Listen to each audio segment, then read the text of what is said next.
திமுகவை அகற்ற வேண்டும் என்று மக்கள் முடிவெடுத்து விட்டார்களா என்று கேட்டால் இல்லை. திமுகவை அகற்றிய யாராக இருந்தாலும் அவர்கள் கண்டுபிடிக்கப்பட்டு அவர்கள் மீதான 2 பேரையும் ஒன்றாக அங்க கைகோத்து கவர்னர் மாளிகையில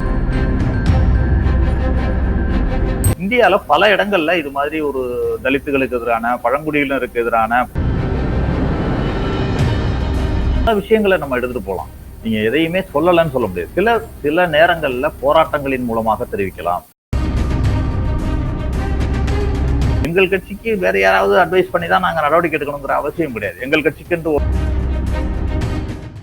ஒன் வாய்ஸ் வீடியோஸை லைக் பண்ணுங்க, ஷேர் பண்ணுங்க, சப்ஸ்கிரைப் பண்ணுங்க and மறந்துடாம பெல் பட்டனை பிரஸ் பண்ணுங்க. ஒன் வாய்ஸ் தமிழ் நேயர்களுக்கு வணக்கம். நம்முடன் இன்று இணைந்திருப்பவர் காங்கிரஸிலிருந்து காங்கிரசின் செய்தி தொடர்பாளர் திரு கே சந்திரசேகரன் சார் இணைந்திருக்கிறார். சார் வணக்கம் சார், உங்களை வரவேற்பதில் பெருமிதம் அடைகிறோம். வணக்கம் சார், இன்றைய அரசியல் சூழ்நிலை பரபரப்பா இருக்கும் நேரத்துல கடலூர், விழுப்புரம் அந்த இடம் பூரா மழையில அந்த பெங்கல் புயல்னால பாதிக்கப்பட்டதை பார்த்தோம். தொடர்ந்து நிவாரணங்கள் கொடுத்தாங்க, அதுக்கான 2000 டோக்கனும் கொடுத்தாங்க. மழை இதே வந்து சென்னையில வந்த போது 6000 ரூபாய் நிவாரணம் கொடுத்தாங்க சார். கடலூர்ல இன்னுமே கூட அடித்தட்டு மக்கள் கிட்டத்தட்ட ஒரு வாரத்திற்கு மேலாக வெள்ளம் சூழ்ந்த பகுதியை பார்க்க முடிந்தது. இந்த 2000 நிவாரணம் போதுமானதா சார்? எங்களுடைய மாநில தலைவர், தமிழ்நாடு காங்கிரஸ் கமிட்டியின் தலைவர் செல்வ பெருந்தகை அவர்கள் கூட அங்க நேரா விசிட் பண்ணார். அந்த இடத்துக்கு விசிட் பண்ணிட்டு நிவாரண தொகைகள்லாம் வழங்கிட்டு நிவாரண பொருட்கள்லாம் வழங்கினாரு. அப்ப கூட அளித்த பேட்டியில இந்த 2000 என்பது கொஞ்சம் போதாத தொகைதான் என்று குறிப்பிட்டிருக்காங்க. இது சம்பந்தமா சட்டசபையில எங்களுடைய கோரிக்கையை சொல்லுவோம். இது அரசு பரிசீலனை செய்ய முதற்கட்ட தவணையாக கூட எடுத்துக்கலாம்ன்றது தான் எங்களுடைய கருத்து. ஏன்னா முதல் அவங்க ஒரு ரிலீஃப் ஜஸ்ட் வெளியில முகாம்ல இருக்கிறவங்களுக்கு ஏதோ அன்றைய தேவைக்கு இதற்கு நீங்க 6000 கொடுத்தால் கூட அவர்களுடைய தேவைக்கு ஏற்ப இருக்காது என்பதுதான் என்னுடைய கருத்து. என்னை பொறுத்தவரை அவர்கள் உடைமைகளை இழந்திருக்கிறார்கள் நிறைய. நீங்க அங்க பாத்தீங்கன்னா அவர்களுடைய உடைமைகள் அனைத்தும் இழந்திருக்கிறார்கள். அப்படிங்கிறப்ப அது அந்த 2000மோ 5000மோ 6000மோ என்பதே அவர்களுக்கு போதாத தொகை தான். ஆனாலும் இம்மிடியட் ரிலீஃப் என்கிற வகையில அந்த தொகை கொடுக்கப்பட்டிருக்கிறதா நான் நினைக்கிறேன். அதை தவிர அந்த ஆடு மாடு இறந்தவர்களுக்கான தொகை கணக்கிட்டு வழங்கப்பட்டு கொண்டிருக்கிறது. அதுபோல வீடு இழந்தவர்களுக்கான தொகை கணக்கிடப்பட்டு வருகிறது. பயிர்கள் இழந்தவர்களுக்கு எவ்வளவு பயிர்கள், எவ்வளவு ஏக்கர் அல்லது எவ்வளவு இடங்கள் இழந்திருக்கிறார்கள் என்பதை பொறுத்து அதற்கான கணக்கீடும் அங்கு நடந்து வருவதாகத்தான் நான் அறிகிறேன். அறியும்போது எல்லாம் மொத்தமாக சேர்த்து அந்த தொகைகள்லாம் வழங்கப்படும் பொழுது அவர்களுக்கான இழப்பீடு சரியானதாக இருக்கும் தான் நான் நினைக்கிறேன். இன்னும் இந்த தொகையை கூட அதிகரித்து தருவார்கள் என்று நான் நம்புறேன். அது சம்பந்தமான கோரிக்கையை எங்களுடைய காங்கிரஸ் கட்சியும் வைத்திருக்கிறது. சார், சமீபத்தில் எல்லோருக்குமான தலைவர் அம்பேத்கர் அப்படிங்கிற ஒரு புத்தக வெளியீட்டு விழால தவகவின் கட்சி தலைவர் விஜய் அவர் பேசும்போது சமூக நீதிக்கான அரசுன்னு சொல்லப்படுற இந்த அரசு வேங்கை வயலுக்கான எந்த ஒரு முன்னெடுப்பை எடுத்தது, அதை பற்றி ஒன்றுமே தெரியலன்னு சொல்லியிருக்காரு. இதை பற்றி உங்கள் பார்வை சார்? இல்ல, அதற்கான நடவடிக்கைகள் வெளிப்படையா தான் செய்து இந்த அரசு இது சாதாரணமாக அரசாங்கம் நேரடியாக எடுக்கக்கூடிய நடவடிக்கையாக ஒரு பக்கம் இருந்தால் கூட ஒரு கோர்ட் மேற்பார்வையில தான் இந்த நடவடிக்கையே நடந்துகிட்டு இருக்கு. எல்லாமே இந்த அரசு அந்த வழக்கு நடந்து அந்த வழக்கின் மூலமாக கோர்ட்லயும் அவர்கள் ஜட்ஜு மூலமாக மேற்பார்வையில ஒரு கமிஷன் போட்டு அது மேற்பார்வையில தான் நடந்துகிட்டு இருக்கு. இரண்டாவது, இது எடுத்தேன் கவிழ்த்தேன் என்று செய்யக்கூடிய ஒரு விஷயம் அல்ல. ஒரு வேங்கை வயலாக இருக்கட்டும், எந்த ஒரு சிறிய இடத்துல நடக்கிற ஒரு பிரச்சனை கூட ஒரு பெரிய பிரச்சனையாக வெடிக்கக்கூடாது அப்படிங்கிற இதுல கவனமாக இந்த அரசு செயல்படுது. அதாவது ஒரு குற்றவாளி தண்டிக்கப்படலாம், உண்மையான குற்றவாளி தண்டிக்கப்படலாம். ஆனா யாராவது குற்றவாளி இல்லாதவர்கள் தண்டிக்கப்பட்டு விடக்கூடாது என்பதுல கூட இந்த அரசு கவனமாக இருக்கலாம் அப்படிங்கிறது தான் நாங்க நினைக்கிறோம். ஆனா அதற்கான நடவடிக்கைகள் எடுக்கப்பட்டு வரதா இது ஆனால் கால தாமதம் என்பதை நான் ஒத்துக்கிறேன். இந்த அரசின் நடவடிக்கையா அல்லது அங்குள்ள அதிகாரிகளின் மெத்தனமா அது என்ன என்று எனக்கு தெரியவில்லை. அதுல பல சங்கடங்கள் இருப்பதாக நான் உணர்றேன். இந்த விஷயத்துல நடவடிக்கை எடுப்பதை ஒரு வேங்கை வயல் என்று ஒரே ஒரு இடத்தை மட்டும் நீங்க குறிப்பிடுறீங்க. இந்தியால பல இடங்கள்ல இது மாதிரி ஒரு தலித்துகளுக்கு எதிரான, பழங்குடியினருக்கு எதிரான பல வன்முறைகள் பல இடங்கள் நடந்துட்டு இருக்கு. இன்னைக்கு மணிப்பூர் கலவரம் எதனால் நடந்து கொண்டிருக்கிறது என்பதை நம்ம பார்க்கிறோம். பழங்குடியினத்துக்கு எதிரான மோதலாகத்தான் அங்கு நடந்து கொண்டிருக்கிறது. ஒரு இனக்குழுக்களாக மோதி 1.5 ஆண்டுகளாக நடந்து கொண்டிருக்கிறது. அங்கு மத்திய அரசு கவனிக்கவே இல்லாத ஒரு சூழ்நிலை நடக்கிறது. ஆனால் இங்கு அரசு எந்த தரப்பிற்கும் ஒரு சார்பாக நடந்து கொள்ளவில்லை என்பதை நான் குறிப்பிடுறேன். அங்கு பாத்தீங்கன்னா மணிப்பூரை எடுத்துக்கொண்டால் ஒரு தரப்பிற்கு சார்பாக அங்குள்ள மாநில அரசு செயல்படுறத மத்திய அரசு தட்டி கேட்கவில்லை என்பதுதான் அங்குள்ள இன மோதல் தொடர்வதற்கான ஒரு காரணமாவே இருக்கு. இங்கு நடுநிலையாக இந்த அரசு செயல்பட்டு யார் தவறு செய்தாலும் அவர்கள் மீது கடும் நடவடிக்கை எடுக்க வேண்டும் என்ற எண்ணத்தில் செயல்பட்டு கொண்டிருப்பதைத்தான் நான் பார்க்கிறேன். அந்த வகையில விரைவில் அந்த உண்மையான குற்றவாளிகள் யாராக இருந்தாலும் அவர்கள் கண்டுபிடிக்கப்பட்டு அவர்கள் மீதான கடும் நடவடிக்கை எடுக்கப்பட வேண்டும் என்பதுதான் எங்களுடைய கோரிக்கை. சார், இன்டரப்ட் பண்றதுக்கு மன்னிக்கணும் சார். ஏன்னா இங்க வந்து நிறைய ட்வீட் போட்டாலோ இல்லைன்னா வேற ஏதாவது ஒரு செய்திகள் வந்து வெளியிட்டாலோ ஒரு ஹார்ஷான ஸ்டேட்மெண்ட் கொடுத்தா கூட அது யாராக வேண்டுமானாலும் இருக்கட்டும், இந்த கட்சி அந்த கட்சிங்கிற பாகுபாடே இல்லாம அரஸ்ட் நடவடிக்கைகளும் தொடர்ந்து கைது சம்பவங்களும் நடைபெறும் நேரத்துல ஏன் சார் வந்து இந்த இடத்துல மட்டும் இவ்வளவு பெரிய காலதாமதம்? இல்ல, நீங்க சொல்ற இதை நான் மறுக்கிறேன். நீங்க அப்படி வந்து உடனே ட்விட் போடுறதெல்லாம் நான் கூட எனக்கு சேர்ந்த தெரிந்த நண்பர்கள், எதிர்க்கட்சியில் இருக்கும் நண்பர்கள் கூட அரசெல்லாம் விமர்சித்திருக்காங்க, நிறைய பேர் விமர்சித்திருக்காங்க. நீங்க பர்சனலா ஒருவரை விமர்சிக்கும் பொழுதுதான் அது நடவடிக்கை பாய்கிறது அவர்கள் மீது. அதுவும் நடவடிக்கை எப்படி பாயுது? இப்ப நான் இருக்கேன், ஒரு காங்கிரஸ் கட்சியில் இருக்கிறேன் என்று சொன்னால் என்னுடைய காங்கிரஸ் கட்சியை பற்றி விமர்சனம் செய்தால் அதற்கான பதிலை கொடுக்கலாம். என்னுடைய காங்கிரஸ் கட்சி தலைவர் மீது கூட ஒரு விமர்சனத்தை வைத்தால் பதில் கொடுக்கலாம். ஆனால் பர்சனலாக தனிப்பட்ட முறையில் ஒரு கொச்சைப்படுத்தும் விதத்தில் ஒரு தாக்குதல் நடைபெற்றால், ஒரு சமூக வலைத்தளத்தில் பதிவுகள் வந்தால் நானே கூட அது சம்பந்தமா ஒரு கம்ப்ளைண்ட் கொடுப்பேன், இல்ல என்னுடைய கட்சி தலைமையிட்ட புகார் கொடுப்பேன். இது மாதிரி எல்லாம் நம்முடைய கட்சி தலைவரை பற்றி அவமரியாதையாக பேசுகிறார்கள், ஒரு கொச்சைப்படுத்தும் விதத்தில் பதிவிடுகிறார்கள் அப்படின்னு சொல்லி ஒரு புகார் கொடுப்பேன். அதன் மீது ஒரு வழக்கு பதிவு செய்து நடவடிக்கைகள் எடுக்கப்படுவது வழக்கம்தான். ஆனால் தனிப்பட்ட முறையில் இல்லாமல் ஒரு கட்சியையோ அரசையோ விமர்சித்து பேசினால் அதற்கு நடவடிக்கை எங்கேயும் எடுப்பதில்லை என்பதை மட்டும் நான் தெளிவுபடுத்த விரும்புறேன். அதுதான் இங்க உள்ள பிரச்சனை. அதாவது அந்த அம்பேத்கர் நூல் வெளியீட்டு விழால ஆதவ் அர்ஜுனா நிறைய கருத்துக்களை பேசியிருந்தாரு. தொடர்ந்து அன்றே வந்து இவர் வந்து மன்னராட்சி அப்படின்லாம் சொன்னனால இவருக்கு எதிரான நடவடிக்கைகள் பாயாதுன்னாங்க, தனிப்பட்ட கருத்துனாங்க. எல்லாவற்றையும் தாண்டி இன்று திருமாவளவன் அவர்கள் முதல்வரை சந்திப்பதற்காக நேரம் அவருக்கு ஒதுக்கப்பட்ட நிலையில் அதற்கு முன்னதாக அவர் திடீர்னு 6 மாசம் இடைநீக்கம் செய்யப்படுறாரு. சோ விசிகா தலைவர் திருமாவளவனுக்கு ஆதவ் அர்ஜுனா கூறிய தன்னுடைய தனிப்பட்ட கருத்துக்கள் என்றாலும் கூட்டணிக்காக அந்த நிர்பந்தம் ஏற்படுத்தப்பட்டதா? இல்ல, இதற்கு அவரு விசிக தலைவர் திருமாவளவன் அவர்களே பல முறை பதில் சொல்லிட்டாரு. இப்ப 2-3 நாட்கள்ல அவர் கொடுத்த பேட்டிகள்லாம் பார்த்தீங்கன்னாலே தெரியும். அவர் இதற்கான தெளிவான விளக்கத்தை கொடுத்துட்டாரு. எந்த விதமான அழுத்தமும் கிடையாது என்பதற்கு விளக்கம் கொடுத்துட்டாரு. அது மாதிரி இன்றைக்கு சந்திப்பதற்கான நேரம் என்பது ஒரு நாள் முன்பே கேட்கப்பட்டிருக்கிறது. அதாவது அந்த புயல் நிவாரண நிதியை கொடுப்பதற்காக ஒரு நேரம் கேட்கப்பட்டிருக்கிறது. அதற்கும் இதற்கும் சம்பந்தம் இல்லை. 2வது, ஆதவ் அர்ஜுனா அவர்கள் மீது நடவடிக்கை எடுக்கப்படும் என்ற ஒரு செய்தியையும் அவர் முன்பே தெரிவித்து விட்டார். நடவடிக்கை எடுக்கப்படும், ஆனால் உடனே நடவடிக்கை எடுக்கப்படாது. அது எங்களுடைய கட்சி விதிமுறைப்படி நாங்கள் கூடி எங்களுடைய பொதுச் செயலாளர்கள் அல்லது ஏதோ ஒரு நிர்வாக குழு கூடி நாங்கள் நடவடிக்கை எடுப்போம்ன்றதை தெரிவிச்சிருக்காரு. அதை இன்னைக்கு எடுத்திருக்காங்க. இதுல அவர்களுடைய உள்கட்சி பிரச்சனையை பற்றி அதை பேசுறதுக்கு ஒன்றும் இல்லை. ஏன்னா அவர் கட்சி விரோத நடவடிக்கையில் ஈடுபட்டிருக்கிறார் என்பதை ஏற்கனவே 1-2 முறை அவர் திருமாவளவன் அவர்கள் தெளிவாக குறிப்பிட்டிருக்கிறார். அவர் செய்தது கட்சி விரோத நடவடிக்கை அப்படிங்கிறத தெளிவுபடுத்திட்டார்.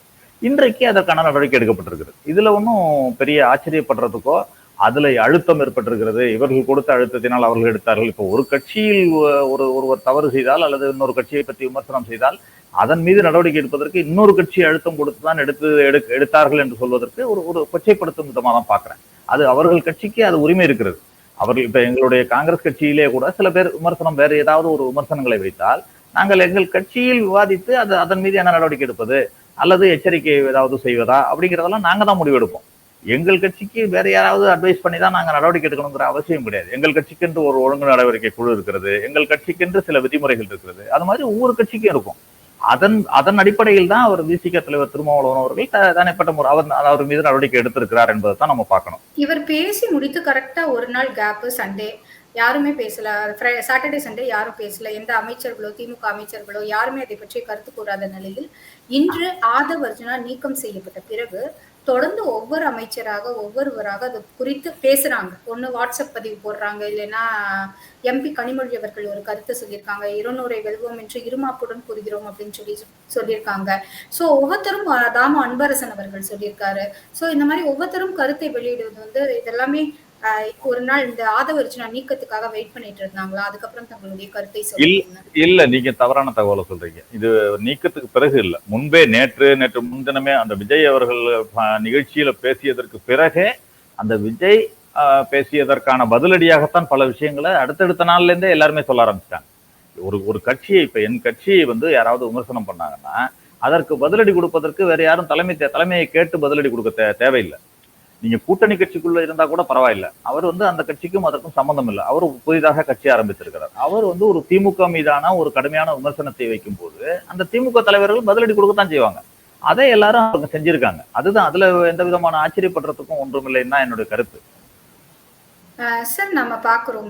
ஒரு கருத்து கணிப்பு ஊடகங்கள்ல வெளியாயிருக்கு சார். தனியார் வலையொலி கருத்து கணிப்பு வெளியாயிருக்கு.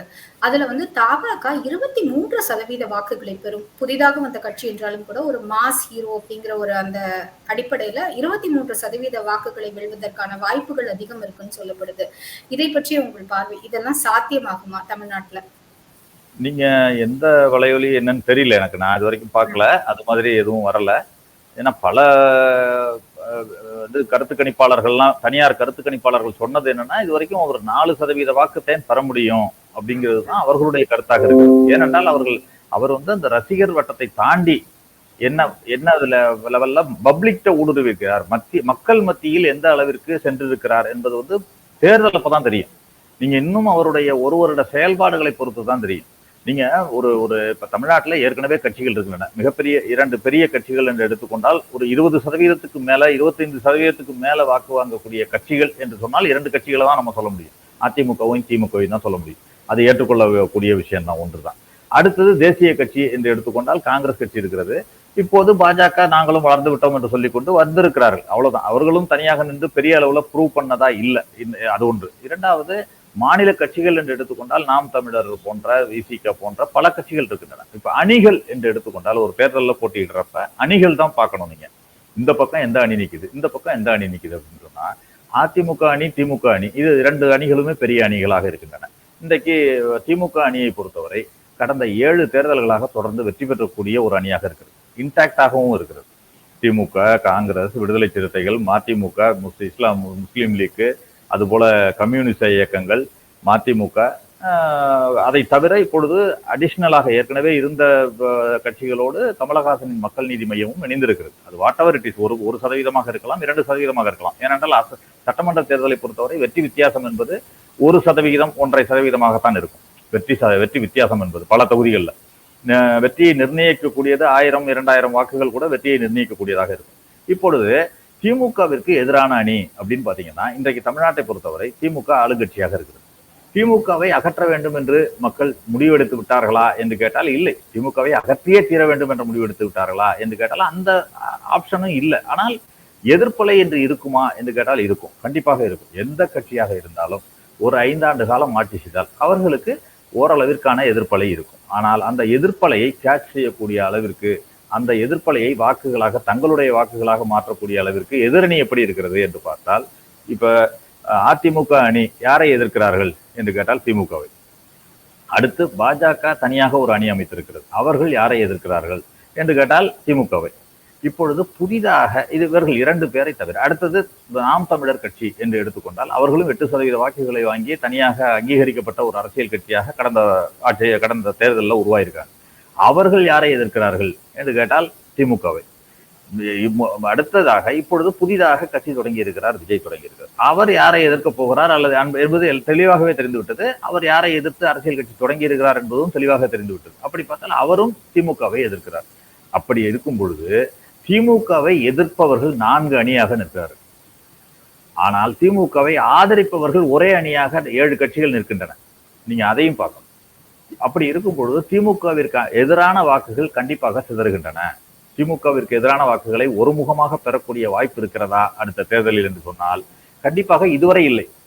இனிமேல் இருக்குமா என்று கேட்டால் எப்படியும் அதற்கான சாத்தியக்கூறுகள் இல்லை என்பதுதான் இதுவரைக்கும் உள்ள கருத்தா இருக்கு. இன்னும் 1 வருடத்தில் எப்படி வேணாலும் ஆகலாம். ஆனால் இதுவரை உள்ள சூழ்நிலையை எடுத்துக்கொண்டால் திமுகவிற்கு எதிரான வாக்குகள் ஒருமுகமாக ஒரு கட்சிக்கு அல்லது ஒரு அணிக்கு செல்லக்கூடிய வாய்ப்புகள் இல்லை. அப்படி இருக்கும் பொழுது திமுக அதனுடைய ஆதரவு வாக்குகளையும் அதனுடைய இப்ப 5 ஆண்டுகளில் செய்த பல நல்ல திட்டங்கள், நீங்க ஒரு எதிர்ப்பலை இருந்தால் கூட அந்த எதிர்ப்பலையை சரி செய்யக்கூடிய அளவிற்கு நலத்திட்டங்களையும் அவர்கள் கொண்டு சேர்த்திருக்கிறார்கள். திமுக 1000 ரூபாய் உதவித்தொகை என்பது கடந்த 1 வருடமாக பெண்களுக்கு சேர்ந்து கொண்டிருக்கிறது. அதுபோல பல நலத்திட்டங்களையும் செய்து கொண்டிருக்கிறார்கள்.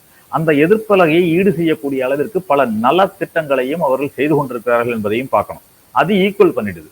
அப்படி இருக்கும் பொழுது அவர்களுடைய வாக்குகளையும் நலத்திட்டங்களுக்காக மக்களுடைய ஆதரவு வாக்குகளையும் கூட்டணி கட்சிகளினுடைய இன்டாக்டான வாக்குகளையும் பெற்றாலே அவர்கள் மீண்டும் ஆட்சிக்கு வருவதற்கான சூழ்நிலை தான் இதுவரை இருக்கிறது. அப்படி இருக்கும் சூழ்நிலையில விஜய் ஆரம்பித்திருக்கிற புது கட்சி என்ன கொள்கையை திட்டத்தை புதிதாக நீங்க எல்லோரும் சொல்றதையே அவர் சொல்றதுக்கு புது கட்சி தேவையில்லை.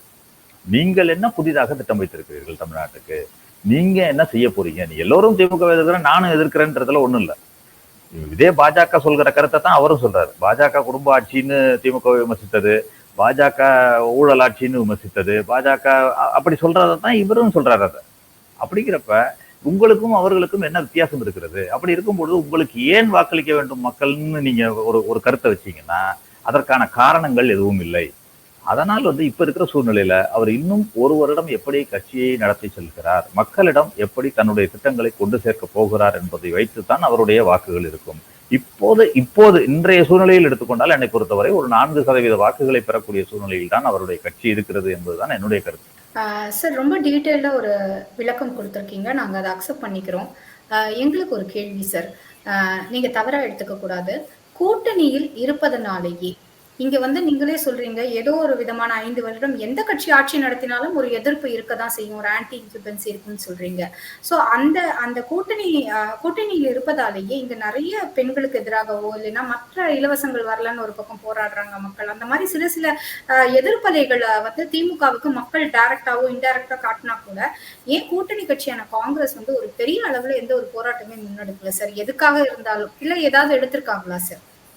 நிறைய எடுத்திருக்காங்க. நீங்க குறிப்பா சொல்ல போனா சாம்சங் ஆலை போராட்டம், தொழிலாளர்களுடைய போராட்டத்துல எங்களுடைய கட்சி முன்னிலையில இருந்துச்சு. எங்களுடைய கட்சி, கம்யூனிஸ்ட் இயக்கம், விடுதலை சிறுத்தைகள் எல்லாம் சேர்ந்துதான் போராடினாங்க.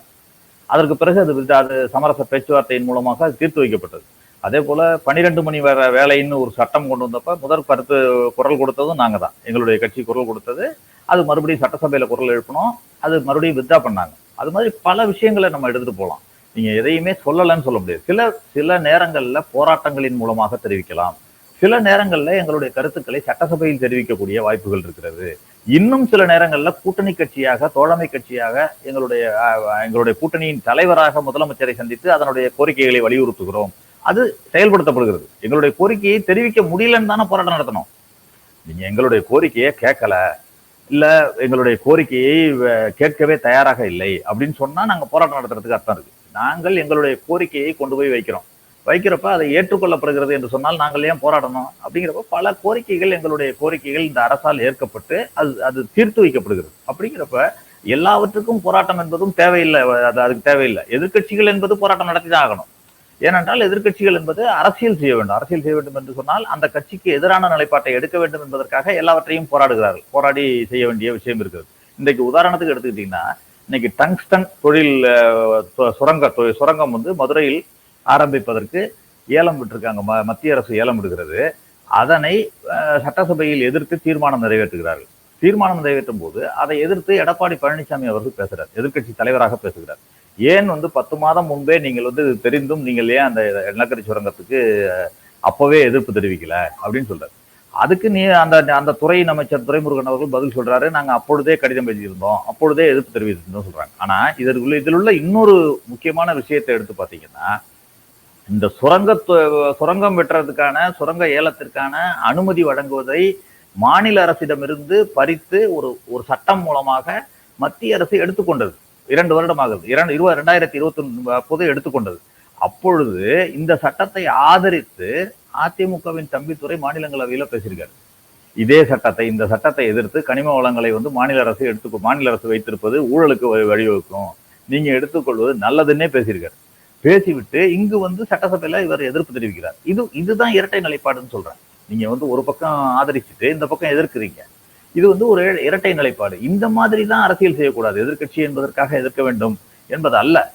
நீங்க எந்த சமயத்தில் எதிர்க்க வேண்டுமோ, நல்ல சட்டங்களை அல்லது நல்ல திட்டங்களை கொண்டு வந்தால் அதை ஆதரிக்க வேண்டும். ஏதாவது மக்களுக்கு எதிரான திட்டங்கள் என்று சொன்னால் அதை ஆதாரத்தோடு எதிர்க்க வேண்டும். இதுதான் எதிர்கட்சியோட பணியாக இருக்கும். இதைத்தான் நான் குறிப்பிட விரும்புறேன். அந்த வகையில காங்கிரஸ் கட்சி சிறப்பான முறையில, செய்தியான வரையில இதை செய்து வருகிறது. எங்களுடைய 18 எம்எல்ஏக்கள் சட்டசபையில் இருக்காங்க. அவங்களுடைய கருத்துக்களை எடுத்து வைக்கிறாங்க. சட்டசபையில் பேச வாய்ப்பளிக்கப்படுகிறது. வாய்ப்பளிக்கப்படும் பொழுது எங்களுடைய குரலை அங்கு எதிரொலிக்கிறோம். அப்ப அந்த கருத்து ஏற்கப்பட்டு அரசால் தீர்மானிக்கப்படும் பொழுது அது அந்த சால்வ் செய்யப்படும் பொழுது நாங்கள் போராட தேவையில்லை அப்படிங்கிறது தான் எங்களுடைய கருத்து. போராடவே இல்லை என்பது அல்ல. பல நேரங்களில் பல விஷயங்களுக்காக போராடி இருக்கிறோம். இது மாநில அரசை எதிர்த்து போராடி இருக்கிறோம், மத்திய அரசை எதிர்த்து தொடர்ந்து போராடி கொண்டிருக்கிறோம், கூட்டணியாக போராடி கொண்டிருக்கிறோம். சார், சண்டிகரில் நடைபெற்ற ஒரு ஐபிஎஸ் அதிகாரிகள் மாநாட்டில் திருச்சியை சேர்ந்த எஸ்பி வருண்குமார் அவர்கள் பேசுறாரு. நாம் தமிழர் கட்சியை பற்றி சொல்றாரு சார். இதற்கு பிறகு தடிக்குது வார்த்தை, அரசியல் கட்சிகளிடமிருந்து வலுக்குது மோதல், பிரச்சனையா இருக்கு. இதை பற்றி உங்கள் பார்வை என்ன? ஒரு ஐபிஎஸ் அதிகாரியுடன் ஒரு கட்சி தலைவர் அந்த ஒரு மோதல். இல்ல, இப்ப சமூக வலைத்தளம் என்பதை எப்படி பயன்படுத்துகிறார்கள், எல்லா கட்சியாக இருந்தாலும் சரி, பல பேர் இதை ஒரு தொழிலாகவே சில பேர் செஞ்சுக்கிட்டு இருக்காங்க. நீங்க அதுல குறிப்பா அகில இந்திய அளவுல பாஜக செய்யறதுன்ற குற்றச்சாட்டை நான் முன்வைக்கிறேன். ஏன்னா ஏதாவது காங்கிரஸ் கட்சியில் இருந்து யாராவது ஒருவர் ஒரு செய்தியை போட்டாலோ அல்லது வேற ஏதாவது செய்தாலோ அதை எதிர்த்து பல விதங்களில் கொச்சையான பதிவுகள் வேறு வேறு பெயர்களில் டூப்ளிகேட் நேம்ஸ்ல நிறைய பதிவுகள் பாஜகவினரால் செய்யப்படுகிறது. பாஜக ஐடி விங் இதனை செய்து கொண்டிருக்கிறது. இது தொடர்ந்து செய்யறாங்க. அது ஒன்று அகில இந்திய அளவுல. தமிழக அளவுல பாத்தீங்கன்னா இதுல முதல் இடம் இருப்பது இந்த நாம் தமிழர் கட்சி. அவர்கள் ஐடி விங்னு இல்லை, அவர்கள் பல நாடுகள்ல அவர்களுடைய ஆதரவாளர்கள் என்று இருப்பவர்கள் மூலமாக இது மாதிரி அவதூறுகள் நிறைய செய்யப்படுகின்றன அப்படிங்கிறத பாக்குறேன். யாராக இருந்தாலும் சரி, ஒரு அதிகாரியாக இருக்கலாம் அல்லது அரசியல் தலைவராக இருக்கலாம், யாரையுமே தனிப்பட்ட முறையில் கொச்சைப்படுத்தி பதிவுகள் இடுவதை கண்டிப்பாக தவிர்க்க வேண்டும். அதற்கு ஒரு சட்டப்பூர்வமான, ஏன்னா சைபர் கிரைம் என்று சொல்லப்படுபவரால் கூட கண்டுபிடிக்க முடியாத அளவிற்கு பல விஷயங்களை செய்யறது தான் அவர் அங்க குறிப்பிடுறார். அவர் ஐபிஎஸ் அதிகாரியாக இருந்து கூட அவருடைய மனைவியும் ஐபிஎஸ் அதிகாரியாக இருக்கிறார். இருவரையும் இணைத்து கொச்சையாக பதிவுகள் வருகின்றன. அது எங்கிருந்து வருகின்றன பாக்குறப்ப சைபர் கிரைம் மூலமாக பார்க்கும் பொழுது வெளிநாடுகளில் இருந்து ஒரு ஐபி அட்ரஸையே கண்டுபிடிக்க முடியாத இடத்துலலாம் வருது. அப்படி வரும்பொழுதுதான் அவர் அதுல அந்த சைபர் கிரைம் பற்றி தான் அந்த மாநாடு நடக்குது. அங்க ஐபிஎஸ் அதிகாரிகள் சைபர் கிரைம் பத்தி பேசுறாங்க. பேசும்பொழுது அவர் இதை குறிப்பிடுகிறார். இப்படி எனக்கே சைபர் கிரைம் மூலமாக இந்த மிரட்டல்கள் இதெல்லாம் வருது, அதனால இந்த மாதிரி நடவடிக்கைகளை செய்கின்ற கட்சிகளை நம்ம கண்காணிக்கணும். அதுல அவர் தனிப்பட்ட முறையில் பாதித்ததுனால அவர் அந்த கட்சியை குறிப்பிட்டு பேசியிருக்கிறார். இதுல இருந்து தவறும் இருந்ததாக நான் நினைக்கல. தமாக கட்சியின் தலைமை கழக பேச்சாளர் சம்பத்குமார் ஒரு இடத்துல சொல்லியிருக்காரு, இந்த மாதிரி திமுகவின் கொள்கைகளையோ இல்லைன்னா அவர்கள்கிட்ட இருக்கிற குறைகளையோ மற்றபடி நீங்க கட்சியை விமர்சிக்கலாம், ஆனால் கட்சி சார்ந்த நபர்களை விமர்சிக்க வேண்டாம் அப்படிங்கிற ஒரு கருத்தை முன்னெடுத்திருக்காரு. இதை நீங்க எப்படி பாக்குறீங்க? இது ஒரு ஆரோக்கியமான அரசியலுக்கு அடித்தளமா? அதுதான் உண்மை. அவர் சொன்னது அப்படி சொல்லி இருந்தால் அதை நான் உண்மையிலேயே வரவேற்கிறேன். ஏன்னா ஒரு கட்சியை விமர்சிக்கலாம், அந்த கட்சியினுடைய கொள்கைகளை விமர்சிக்கலாம், அந்த கட்சி செயல்படுத்துகின்ற திட்டங்களை விமர்சிக்கலாம், அந்த கட்சி தலைவரை கூட அவருடைய செயல்பாடுகளை விமர்சிக்கலாம். நீங்க கட்சி தலைவரை தனிப்பட்ட முறையில் தாக்குதல் நடத்துவது, தனிப்பட்ட முறையில் விமர்சனம் செய்வது என்பதை தவிர்க்கணும். அது எந்த கட்சியாக இருந்தாலும் செய்யணுங்கிறது தான் என்னுடைய கருத்தும். அது மாதிரி அவர் சொல்லி இருந்தால் கண்டிப்பாக வரவேற்கக்கூடிய ஒரு ஒன்றா தான் நான் பாக்குறேன். சார், இறுதியாக ஒரே ஒரு கேள்வி சார். இந்த 2026 கூட்டணி கணக்குகள் மாறும் அப்படின்னு தமாக தலைவர் சொல்லிட்டு போனாரு. இங்க நிறைய குழப்பங்கள் இருக்கு. அது வெற்றி பெற்ற கூட்டணியா பயணிக்கிற திமுக கூட்டணியாக இருக்கலாம், இல்லைன்னா யார் வருவாங்கன்னு வெயிட் பண்ணிட்டு இருக்க அதிமுக கூட்டணியாக இருக்கலாம், இல்லைன்னா என்டிஏ கூட்டணியில இருந்து யாராவது வெளில போவாங்களா, நியூவா ஏதாவது கட்சி சேருமான்னு பாக்குற என்டிஏ கூட்டணியாக இருக்கலாம். சோ இந்த மாதிரி நிறைய குழப்பங்கள் இருக்கும்போது இந்த கூட்டணி கணக்குகள் எந்த மாதிரியான ஒரு மாற்றத்தை கொடுக்கும்? மாறுமா மாறாதா? என்னை பொறுத்தவரை இந்த பக்கம் இந்தியா கூட்டணி அப்படிங்கிற கூட்டணி ஒரு இன்டாக்டா இருக்குங்க. அவங்க மாற வேண்டிய தேவையும் இல்லாம கூட்டணியா தான் இருக்கு. ஏனென்றால் இணக்கமாக சென்று கொண்டிருக்கிறது. ஒரு வெற்றி பெறுகின்ற அணியிலிருந்து ஏன் விலகணும்ன்றத ஒரு கேள்வியை வச்சீங்கன்னா அதற்கான விடை கிடையாது. நீங்க வெற்றி பெற்று கொண்டே வருகிறோம். ஒரு கடந்த 6-7 தேர்தல்களாக வெற்றி பெற்றாச்சு. அதுவும் முழுமையான வெற்றி பெற்றிருக்கிறோம். பாராளுமன்ற தேர்தல்கள் எல்லாம் முழுமையான வெற்றி பெற்றிருக்கிறோம். அதுல இருந்து ஏன் விலக வேண்டும் ஒரு கட்சி அப்படின்னு கேட்டா அதற்கு விடை கிடையாது. ஆனா எதிர் அணி அப்படின்னு எடுத்துக்கிட்டீங்கன்னா ஏற்கனவே கணக்குகள் சொல்லியிருந்தேன், 3-4 அணிகளாக இருக்கின்றன. அப்படிங்கிறப்ப எல்லோருக்கும், ஏன் போன தேர்தலிலேயே எடப்பாடி பழனிசாமி அவர்கள் சொன்னார், அந்த கூட்டணியிலிருந்து உடைந்து இவர்கள் வருவார்கள், இந்த கூட்டணியிலிருந்து உடைந்து இவர்கள் வருவார்கள் சொல்லிக்கொண்டே இருந்தார். தவிர எந்த கூட்டணியிலிருந்தும் யாரும் விலகி எந்த கூட்டணிக்கும் அவர் போகல. அவங்க கூட்டணியிலேருந்து தான் விலகி பாஜக கூட்டணிக்கு போனாங்க. அப்படித்தான் இருந்தது. ஆக எதிரணியில் இருப்பவர்கள் தான் யாராவது வரமாட்டார்களா என்று எதிர்பார்த்து இயங்கிக் கொண்டிருப்பதாக நான் பார்க்கிறேன். இந்த அணியை பொறுத்தவரை இதே இன்டாக்டாக இருக்கிறது. அப்படியே இருந்து இந்த இந்த கூட்டணியே வெற்றி கூட்டணியாக 2026 தொடரும் என்பதுதான் என்னுடைய கருத்து. எதிரணியை பொறுத்தவரை எப்படி ஆகும், எப்படி நடக்கும் என்பது எனக்கு தெரியாது. ஏனென்றால் பாஜகவும் அதிமுகவும் கூட்டணியில் வருமா வராதா என்பது இன்னும் ஒரு கேள்விக்குறியான ஒரு நிலையைத்தான் எல்லாருமே எதிர்பார்த்துட்டு இருக்காங்க. ஏன்னா ஒரு சில தலைவர்கள் வராது என்று சொல்கிறார்கள், ஒரு சில தலைவர்கள் அதிமுக பாஜக கூட்டணி மீண்டும் தொடரும் வரும் அப்படின்னு சொல்றாங்க. அந்த மாதிரி நிலையில அதை பற்றி யூகம் சொல்வதற்கு எனக்கு இல்லை. அது ஒரு வருடத்தில் என்ன வேணா நடக்கலாம். ஆனாலும் இந்த பக்கம் இன்டாக்டா இந்த அணி இருக்கிறது, அது வெற்றி கூட்டணியாக தொடரும் என்பதுதான் என்னுடைய கருத்து. சார், நீங்க கூட்டணி தொடராதுன்னு சொன்னீங்க. இஃப் சப்போஸ் பாஜக என்டிஏவும் தொடரும் அதிமுகவும் சார், நீங்க திமுகவினுடைய வெற்றி கூட்டணி தொடரும் சொன்னீங்க. நான் வந்து இந்த கூட்டணியை சொல்றேன் சார். என்டிஏ கூட்டணியும் அதிமுகவும் இணையாதுன்னு சொல்லியிருக்கீங்க. இணையாதுன்னு சொல்லல. இல்ல இல்ல, இணையலாம், இணையவும் விளையலாம். இணையறதுக்கான வாய்ப்புகள் இருக்கு. அது அதை யாரும் சொல்ல முடியாது. ஏன்னா இன்னைக்கு சார். வரைக்கும் அப்படி சப்போஸ் நீங்க சொல்லுங்க சொல்லுங்க. சார். அதாவது நீங்க இல்ல உங்க கேள்வி ஒண்ணு வச்சிருக்கீங்க சார், அப்படி சப்போஸ் இணைந்தால் ஆல்ரெடி இவர்கள் இருவரும் சேர்ந்து பெற்ற வாக்குகள் வந்து பாராளுமன்ற தொகுதியை நிறைய கணக்கு பண்ணும்போது திமுக வந்து இவங்க இருவரும் சேர்ந்து பெற்ற வாக்குகளை வைத்து பார்த்தோம் என்றால் திமுக 2ஆம் இடத்துக்கான வருவதற்கான வாய்ப்பு இருந்தது. சோ அப்படி இந்த ரெண்டு கூட்டணியும் ஒன்னா அதிமுகவும் பாஜகவும் ஒன்றிணையும் போது அது திமுக கூட்டணிக்கு சிக்கலை ஏற்படுத்துமா சட்டசபை தொகுதிகளில்? கண்டிப்பா வராது. ஏன்னா இவர்கள் 2 பேரும் இணைந்துதான் 2019 பாராளுமன்ற தேர்தலிலும் முழுமையான வெற்றி 40க்கு 40 பெற்றிருக்கோம். அப்பவும் பாஜக அதிமுக சேர்ந்துதான் இருந்துச்சு. 2021 சட்டசபை தேர்தலையும் இந்த கூட்டணி சேர்ந்துதான் இருந்துச்சு. அப்பவும் இந்த அணி தோல்விதான் அடைஞ்சிச்சு. அதனால அதுல எந்த விதமான மாற்று கருத்தும் இருக்காது. 2024 தனித்தனியா நின்னாங்க. அதுதான் அப்பதான் நின்னாங்களே தவிர 2019 ஒரு கிட்டத்தட்ட 3-4 தேர்தல்கள்ல பாஜகவும் அதிமுகவும் இணைந்து இருந்துதான். பாஜக அதிமுக மட்டும் கிடையாது. இந்த பக்கம் இருந்த தேமுதிகவும் சரி, அந்த பக்கம் இருந்த பாமகவும் சரி, எல்லாமே சேர்ந்துதான் இருந்துச்சு. அத்தனை கட்சிகளும் சேர்ந்து இருந்தும் இந்த இந்தியா கூட்டணி என்பது வலிமையாக வெற்றி கூட்டணியாக வெற்றியைத்தான் பெற்றுச்சே தவிர தோல்வி அடையல.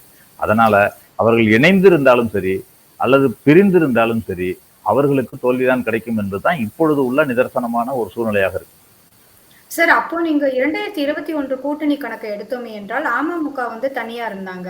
சோ அப்ப அதிமுகவுடைய வாக்குகள் வந்து பிரிந்து இருந்தது. அது ஒரு மெயின் காரணமா பார்க்கப்பட்டது அதிமுகவின் தோல்விக்கு. அதை தாண்டி எடப்பாடி பழனிசாமி அவர்களை முதல்வர் வேட்பாளராக முன்னிறுத்தி பண்ணாங்க. இப்ப இவங்க 2 பேரும் ஒரு காம்பினேஷன் வரும்போது முதல்வர் வேட்பாளரில் ஒரு மாற்றம், துணை முதல்வர் ஒருவர், அந்த மாதிரி சொல்லி தேர்தலை சந்திச்சாங்கன்னா அது வந்து கண்டிப்பா திமுக கூட்டணிக்கு பாதிப்பை ஏற்படுத்தாதா சார்? அது நீங்க ஏதாவது பேச்சுவார்த்தை நடத்திட்டு இருக்கீங்களான்னு எனக்கு தெரியாது. ஏன்னா அவரு எடப்பாடி பழனிசாமி யாரையும் சேர்க்க மாட்டேங்கிறாரு. அவர் வந்து ஓபிஎஸ்ஐயோ தினகரனையோ சசிகலாவையோ சேர்க்க மாட்டேன் என்பதுதான் அவர்களுடைய நிலைப்பாடா இருக்கு. எடப்பாடி பழனிசாமி தலைமையிலான அதிமுகவினுடைய உறுதியான நிலைப்பாடா இருக்கு. அப்படிங்கிறப்ப அதில் என்ன மாற்றம் வரப்போகிறது, அல்லது பாஜக அதில் ஏதாவது ஒரு குழப்பத்தை ஏற்படுத்தி ஏதாவது இதுல மகாராஷ்டிரால செய்த மாதிரி ஏற்கனவே இவரை ஓபிஎஸ் பிரிச்சாச்சு, அது மாதிரி ஒரு சிண்டே மாதிரி பிரிச்ச மாதிரி, அஜித் பவாரை பிரிச்ச மாதிரி இங்கு வேற எதுவும் நடவடிக்கை எடுக்க போகிறதா பாஜக என்பதெல்லாம் எங்களுக்கு தெரியாது, யூகம்தான். அது எப்படி நடவடிக்கை எடுக்க போகிறார்கள், எப்படி அதை சேர்த்து இணைத்து பிரித்து இணைத்து இதெல்லாம் செய்யறாங்களான்னு தெரியாது. அந்த கூட்டணி எப்படி அமைந்தாலும் சரி இந்த கூட்டணி இன்டாக்டாக சென்று கொண்டிருப்பதனால் இது வெற்றி கூட்டணியாகத்தான் தொடரும் என்பதுதான் என்னுடைய கருத்து. மீண்டும் சார், நீங்க இந்த இடத்துல ஓபிஎஸ் பிரித்து இணைத்து அப்படிலாம் சொன்னீங்க. மகாராஷ்டிரா மற்ற இடமெல்லாம் தாண்டி ஓபிஎஸ் பிரிந்தது பாஜகவினாலா சார்? கண்டிப்பாக அதுல பிரிந்த பிறகுதான் அவருக்கு ஒரு ஆதரவு தேவைப்பட்ட போது அவராக தான் வந்து ஓபிஎஸ் வந்து என்டிஏவோட சேர்ந்தாரு. அவருக்கு வந்து எந்த ஒரு நிர்பந்தமும் தரப்படல பாஜகவோட சின்னத்துல நிக்கணும்னு சொல்லிட்டு அவர் தனியா தான் நின்னாரு. இன்று வரை நீங்க ஓபிஎஸ் எந்த இடத்துல இருந்தாலும் அவர் தன்னை ஒரு அதிமுகவின் தொண்டன் அப்படின்னு சொல்றதுதான் பெருமிதமா நினைக்கிறாரு. அப்படி இருக்கிற ஓபிஎஸ் யார் பிரிச்சு கொண்டு வர முடியும்? அவங்களுடைய மாவட்ட செயலாளர்கள் தானே அந்த வேலையை செஞ்சாங்க சார். இங்க கவர்னர் இருந்தாரு. அப்ப வந்து எடப்பாடி பழனிசாமி அணி ஓபிஎஸ் அணின்னு தனியா இருந்தப்ப 11 எம்எல்ஏக்களோட ஓபிஎஸ் இருந்தார். 2 பேரையும் ஒன்றாக அங்க கைகோத்து கவர்னர் மாளிகையில பண்ணது யாரு? கவர்னர் சேர்த்து வைத்தது. அடுத்தது என்னை வந்து பிரதமர் தான் கூப்பிட்டு துணை முதலமைச்சர் பதவியை ஏத்துக்க சொன்னாருன்னு சொன்னது யாரு? ஓபிஎஸ். பிரதமர் கூப்பிட்டு என்ன சொன்னாரு? அமித்ஷா கூப்பிட்டு சொன்னாரு, அதனால்தான் நான் துணை முதலமைச்சர் பதவியை ஏத்துக்கிட்டேன் அப்படின்னு சொன்னாரு. இப்ப அப்புறம் இதெல்லாம் சொல்றப்ப அவங்களே சொல்லிதான் நான் சொல்றேன். நானா யூகத்துல சொல்லல, அவர்கள் சொன்னதான் சொன்னேன். மோடி எங்கள் டேடின்னு சொன்னது யாரு? அவங்க அணியில உள்ளவங்க தான் சொன்னாங்க. இது மாதிரி எல்லாம் சொல்லிட்டு இப்ப இணைக்கல பிரிக்கல அவங்க காரணம் இல்லைன்னு சொன்னா எப்படி ஏத்துக்க முடியும்? அதனால இது இணைந்தாலும் பிரிந்தாலும் அவர் காரணம் பாஜக தான். நீங்க அவர்களுடைய அந்த கட்சியை கபலீகரம் செய்து, அவர் பாஜகவுடைய வாடிக்கை எங்கேயாவது ஒரு கட்சியை கபலீகரம் செய்து அல்லது அந்த கட்சியிலிருந்து உடைத்து தன்னுடைய கட்சியில் இணைத்து தங்கள் கட்சியை பலப்படுத்திக் கொள்ள வேண்டும். அது தமிழ்நாட்டில் திமுகவை உடைக்க முடியாது. திமுகவை உடைக்க முடியவில்லை, முடியவும் முடியாது. அதனால எந்த கட்சி வீக்கா இருந்துச்சு, ஜெயலலிதா இருந்தவரை அங்கும் செய்ய முடியல. ஜெயலலிதா அவர்கள் உயிரோடு இருந்தவரை அந்த கட்சியையும் உடைக்க முடியல. அதனால ஜெயலலிதா அவர்கள் மறைவுக்கு பிறகு அந்த கட்சியை வீக்கன் பண்ணி 2, 3, 4 உடைத்து அதனை தங்கள் கையில் எடுத்துக்கொள்ள பார்த்தார்கள். அதில் எடப்பாடி பழனிசாமி கொஞ்சம் உஷாராகி என்ன பண்ணாருன்னா, நாம இனிமே பாஜக கூட்டணியில தொடர்ந்தால் நம்மையும் அழித்து இந்த கட்சியை தங்களுடன் இணைத்துக் கொண்டு விடுவார்கள், நாம் பாஜகவின் கையில் சென்று விடுவோம் என்று பயந்து அவர் ஒதுங்கி தனியாக சென்று விட்டார். இதுதான் நடந்துகிட்டு இருக்கு. இப்பொழுது மீண்டும் அவர்களுடைய திருவிளையாடல்களை எப்படி செய்ய போகிறார்கள் என்பதை பொறுத்துத்தான் அடுத்த தேர்தலில் அந்த கட்சியினுடைய நிலைப்பாடு இருக்கும். சார் ரொம்ப நன்றி சார். 2026 கூட்டணி கணக்குகள் மாறுமா மாறாதா, இபிஎஸ் மீண்டும் ஓபிஎஸ் இபிஎஸ் ஒன்றிணைவார்களா, இல்லைன்னா பாஜக என்ன செய்ய போறாங்க, இந்த மாதிரி நிறைய தகவல்களை பகிர்ந்துருக்கீங்க. மீண்டும் அடுத்த வார இணைப்பில் இணைவோம் சார். நன்றி, வணக்கம் சார். தேங்க்யூ. நன்றி, வணக்கம். ஆன் வாய்ஸ் வீடியோஸை லைக் பண்ணுங்க, ஷேர் பண்ணுங்க, சப்ஸ்கிரைப் பண்ணுங்க அண்ட் மறந்துடாம பெல் பட்டனை பிரஸ் பண்ணுங்க.